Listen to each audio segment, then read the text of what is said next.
Hi, this is Phil from underKG.com. Today we got LG G2 Mini.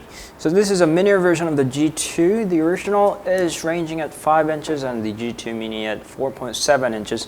As the phones get bigger these days, the mini versions are also getting bigger in the same time. Usually they were around 4.3 to 4.5 inches. Now they're up to 4.7 inches, and it is rumored that the G3 Mini is going to be 5 inches big. So let's take a look at it. It's got a receiver on the top front-facing camera, sensors, and 4.7 inches of a QHD display. That's 540 by 960, and there's an LG logo standing, and nothing on the right nor left. All the keys are built in as a back key there. It's been on LG's identity nowadays. And the volume rocker power key there with the camera, 8 megapixel camera, LED flash, and the LG logo standing there. The back cover's got a little pattern over there, and it doesn't seem like it's going to grab much of the scratches. And the battery cover is detachable, giving you the replaceable 2440 milliamps of battery, along with the micro SD card slot with the micro SIM card slot standing there. Putting it back, let's compare a little with the LG G2. This is the original G2, and although the front shape looks alike, there are subtle differences. It's got a silver line there, G2 Mini doesn't, and also the bottom bears some differences. And original G2s have a 3.5mm headphone jack on the bottom, while the G2 Mini has it on the top.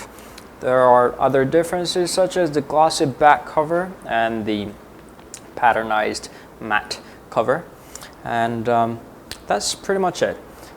What differs mainly lies in the inside.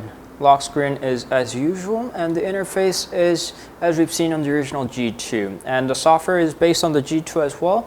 So the two bars here that I found very disturbing sometimes are not able to be turned off, and other than those, it's pretty much the same with the previous LG devices. I'm not really happy with the LG launcher, so we're going to switch to the Nova launcher.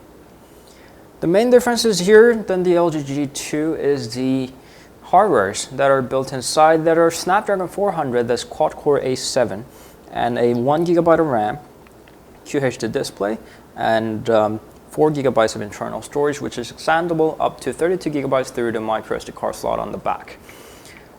This hardware ranges pretty much acceptable score around 17,000 on the Antutu benchmark. That's 16,284 to be precise, and it works pretty fine. It works perfectly fine with the paired with the lower resolution screen and battery. The battery lasts pretty good, and the battery life is good enough to last about a day on the normal usage, thanks to its lower end hardware.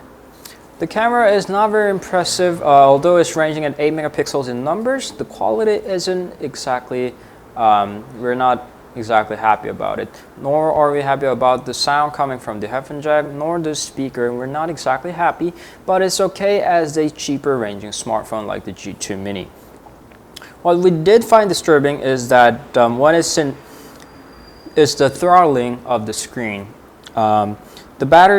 The battery temperature that we found with the app ranges on up to 43 degrees Celsius, and as it exceeds certain number of the temperature, it locks up the maximum brightness of the screen, and it usually locks up between 77% and the 90% in the screen percentage, and you can't get it more brighter than the certain throttled brightness, and that we found disturbing, and that actually happens pretty often. Other than that, the performance itself is okay, but we find it a bit unusual to get a G2 Mini instead of the Moto E or the other comparable smartphones in the market. Moto is cheaper, yet it performs better, although it's got a lower class CPU built inside Snapdragon 200. It's perfectly fine, and sometimes we found the Moto E even smoother than the G2 Mini. So our verdict here is that although G2 resembles a lot from the original G2, and performance itself is pretty fine, we couldn't really find a reason to get a G2 Mini other than the competing smartphones in the market. Moto G or the Moto E seem like a more suitable choice on the lower class smartphones for our perspective. So that was LG G2 Mini. Don't forget to subscribe to our channel right there with the underKG view, Facebook, Twitter, and Instagram. Thank you always for watching, and we'll come back with more fun reviews very soon. Stay tuned. Bye.